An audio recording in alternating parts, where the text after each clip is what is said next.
Hola amigos de YouTube, ahora en este video lo que les deseo compartir es un libro que se realizó acerca de la mecánica estadística con la doctora Georgina García Pacheco. Cabe mencionar que los temas que vienen en dicho libro es una recolección de investigaciones que hicimos el grupo en que cursé, los cuales son temas que se ven en la materia de mecánica cuántica y mecánica estadística que se cursa en cuarto semestre en ESIME Zacatenco.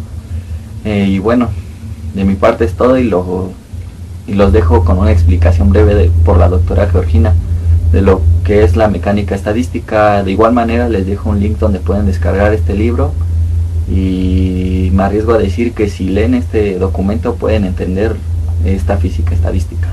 Hicimos 3 experimentos. A cada uno de estos experimentos le vamos a llamar distribución. La distribución fue el parámetro posición. ¿Estamos? A lo que nos vamos a referir en la parte estadística va a ser también a distribuciones, pero las vamos a referir al parámetro energía. Es decir, la energía es el enfoque que tenemos que darle a todos y a cada uno de los trabajos que se van a desarrollar. Bien, vamos a empezar por este que fue el más sencillito. Tenemos entonces un espacio de 6 bandas y poblaciones o grupos de 3 y uno de 4. ¿Ok? Bueno, y esa es la distribución que tenemos. Parece ser que les gusta mucho a este sistema de partículas llamada humano sentarse en la segunda o en la tercera posición. ¿Sí? Es la posición que fue más usada y en menor proporción hasta atrás. ¿Sí? Podemos inferir que tal vez simplemente eligieron estas 3 primeras posiciones para no tener que caminar más. Dijeron, bueno, pues así ya. Puede ser. Bueno. En términos de qué fue esta distribución, fue de las 6 posiciones que estaban disponibles, ¿cierto? En los átomos, nosotros ya sabemos que hay estados de energía a los que llamamos estados desocupados, que fueron los que vimos en la parte de mecánica cuántica. Estos estados desocupados pueden ser la opción para que un electrón o cualquier otra partícula, ¿verdad?, esté en ellos, y entonces decimos que como están en libertad, conducen. ¿Ok? Bueno, pero también sabemos que no todos los átomos son iguales y que por lo tanto los estados desocupados de cada átomo cambian. Y en función de ese espacio disponible, entonces las partículas pueden tener una distribución de energía. ¿Hasta ahí vamos bien? Bueno. Ahora, ¿quién me recuerda qué es el concepto de estado degenerado? Es un estado de baja energía que posee 2 funciones de onda. Ok, entonces, más bien, no sabemos si es de baja o de alta energía, pero sí sabemos que ese estado lo tiene más de 2 partículas, ¿verdad? Y que por esta razón, en vez de tener líneas discretas, vamos a tener bandas de energía formadas por estados degenerados. Bueno, aquí nos podemos dar cuenta que la mayor degeneración la tenemos en la segunda y en la tercera posición. Estas son las donde hubo más partículas y por lo tanto todas ellas compartieron la misma energía y por lo tanto todas ellas tienen opción a formar una banda, a comparación de estas 3, que bueno, sí comparten la misma energía, pero a lo mejor no es suficiente para que se convierta en una banda. ¿Estamos de acuerdo? Bueno, ahora, esto está ocurriendo en una sola hilera, o decimos que esto está ocurriendo en un solo átomo. Pero ¿cuántos átomos hay en un material? N, ¿no? Mínimo el número de Avogadro. Entonces, Obviamente, dependiendo del tamaño del material, habrá diferente número de espacios desocupados, ¿sí? Es decir, yo considero los espacios desocupados que hay en este salón, pero tendría que considerar todos los espacios desocupados que hay en los n números de salones que conforman el edificio. Así es, ¿sí?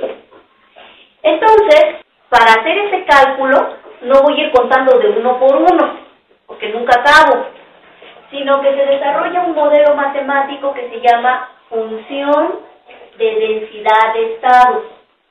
Esta función es un modelo matemático que nos ayuda a predecir cuántos hay en un material con determinadas características. ¿Por qué se llama densidad? Función de densidad, aquí me faltó. Función de densidad de estado. Bueno, porque la densidad es cualquier propiedad que se está midiendo en referencia al volumen. La que ustedes más han estado trabajando es la densidad de masa, masa por unidad de volumen. Pero aquí lo que vamos a medir es la densidad de estados que hay en un volumen determinado, ¿ok? Por eso decimos densidad, función de densidad de estados. Y entonces esa función de densidad de estados nos va a dar los estados desocupados en un volumen determinado. Entonces, si aquí estamos considerando una hilera, pues aquí estaríamos considerando todo el volumen porque ocupamos las 6 hileras. Y entonces esta sería la distribución en 3 dimensiones. ¿Estamos de acuerdo? Bueno, ahí vamos bien. Ahora, pasamos a esta, la probabilidad de una distribución. Cada una de estas está, dijimos, representando una distribución. Y eso significa que si volvemos a hacer el ejercicio, posiblemente la distribución que obtengamos va a ser diferente a esta. Y esta también puede ser diferente, y esta también. Por lo tanto, para la distribución de posiciones, vamos a suponer que lo hacemos 10 veces. Vamos a tener 10 distribuciones. Pero estas 10 distribuciones no van a ser muy diferentes unas de otras. ¿Estamos? Tal vez haya 2 o 3 que sean muy parecidas. No iguales, pero sí muy parecidas. A esta le vamos a llamar la distribución más probable. Y la distribución más probable es un modelo matemático que nos va a decir, para un sistema determinado con tales características, el modelo va a decir, al término de la perturbación o de la estimulación de la perturbación, la distribución va a ser la siguiente.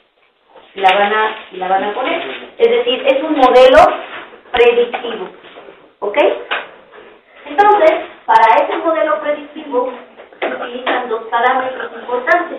Por ejemplo, todos estos tachecitos, que son los que están estimados, podemos decir que es degeneración, ¿cierto? Bueno, vamos a ver, ¿a qué creen que se deba la degeneración que hubo aquí cuando teníamos la posibilidad de ocupar las 6 hileras? ¿Será lo mismo que aquí esta degeneración en donde solamente se ocupó una hilera? Fíjense, quiero que observen algo. Conforme el espacio se fue reduciendo, ¿qué estamos observando? Cuando el espacio se va reduciendo, hay mayor degeneración. Entonces, ¿yo qué puedo decir? Que las partículas optaron por estas posiciones, pero estas posiciones no fueron muy al azar, sino más bien estuvieron limitadas al espacio que tenían para ocupar.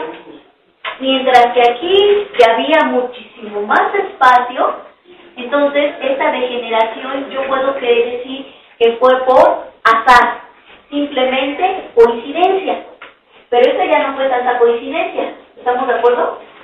Bueno, entonces a esta probabilidad de que más de 2 partículas eligieron la misma posición se le conoce como probabilidad a priori o probabilidad aleatoria, o sea, se dio por casualidad.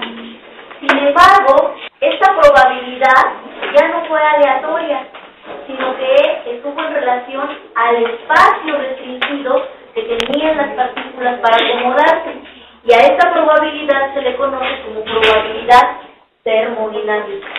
Estas dos probabilidades son las que están aquí como parámetros principales en la probabilidad de una distribución.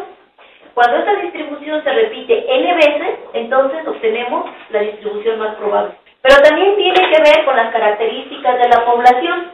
Por ejemplo, ustedes, estudiantes de cuarto semestre, podemos decir que son medios aburridones, ¿no? Muy serios, llegaron, se sentaron. Pero ¿qué tal si nos traemos a los parvulitos de aquí de una de las guarderías? Y les decimos, siéntense donde ustedes quieran. Entonces, ¿qué vamos a ver? Pues vamos a ver mucho entusiasmo en los niños, van a reír, van a llegar corriendo, incluso van a decir, yo me siento contigo, ¿no? Y vamos a tener a 2 niñitos sentados juntos. ¿Sí o no? Incluso hasta 3, ¿no? Porque son muy amiguis, entonces yo no me separo, ¿no? Entonces, ahí está la diferencia. A lo mejor ellos sí ocupan todos los de hasta atrás, porque como traen tanta energía, pues a lo mejor la población de ellos estaría acá. Ahora, vamos a cambiar las características de la población y vamos a suponer que traemos a personas de la tercera edad, mayores de 70, que ya sabemos que su vitalidad ya no está disminuida. Entonces, posiblemente podemos pensar que a lo mejor ellas prefieren quedarse en esta parte del salón y no caminar hasta allá, ¿sí? Entonces, la distribución, con estos ejemplos, también depende de esas características. O sea, no nada más del azar o del espacio, sino que está de manera intrínseca esas propiedades o características. Estas propiedades o características, una vez que esté el modelo general, ese modelo general lo van a ocupar para la estadística de Maxwell-Boltzmann, la estadística de Bose-Einstein y la estadística de Fermi-Dirac. Las 3 poblaciones son diferentes: viejitos, chamacos de cuarto y niñitos de kinder. Entonces, vamos a seguir la misma metodología, pero vamos a obtener diferentes resultados. Y esos resultados son los que nosotros vamos a interpretar. Entonces, Maxwell-Boltzmann va a utilizar moléculas de gas. Bose-Einstein va a ocupar bosones y Fermi-Dirac va a ocupar fermiones. Y por lo tanto, cada uno de ustedes, a los que les tocaron estas 3 estadísticas, antes que nada, va a tener que definir las propiedades de esa población. Porque si no, yo no voy a saber por qué la población o la distribución está más cargada al fondo. O por qué hay más estados degenerados con los niños pequeñitos. Si no me dicen cuáles son las características, no puedo entender los resultados. Lo mismo para los viejitos y lo mismo para ustedes, ¿sí? La distribución más probable es el modelo general. Y lo vamos a ir aplicando a estas 3 estadísticas y los resultados se van a ir transformando de acuerdo a las características propias o intrínsecas del sistema. Bueno, pues parece que todo tiene sentido, pero ¿qué tiene que ver aquí radiación del cuerpo negro y Rayleigh-Jeans? Como que parece que es el frijolito del arroz, ¿no? Bueno, recordemos que cuando iniciamos el curso, dijimos que uno de los conocimientos que ya estaban consolidados era precisamente la mecánica estadística. E incluso vimos los resultados muy cualitativamente de Rayleigh-Jeans. Y nos dimos cuenta que estos no se ajustaban al espectro de frecuencias o a la distribución de energías del cuerpo negro. Hasta que llegó Planck y tomó la herramienta estadística, la distribución más probable, pero en vez de considerar que la energía era continua, ¿qué consideró? Que era discreta. Eso significa que la estadística de Maxwell-Boltzmann es una estadística clásica. Aquí se considera energía continua.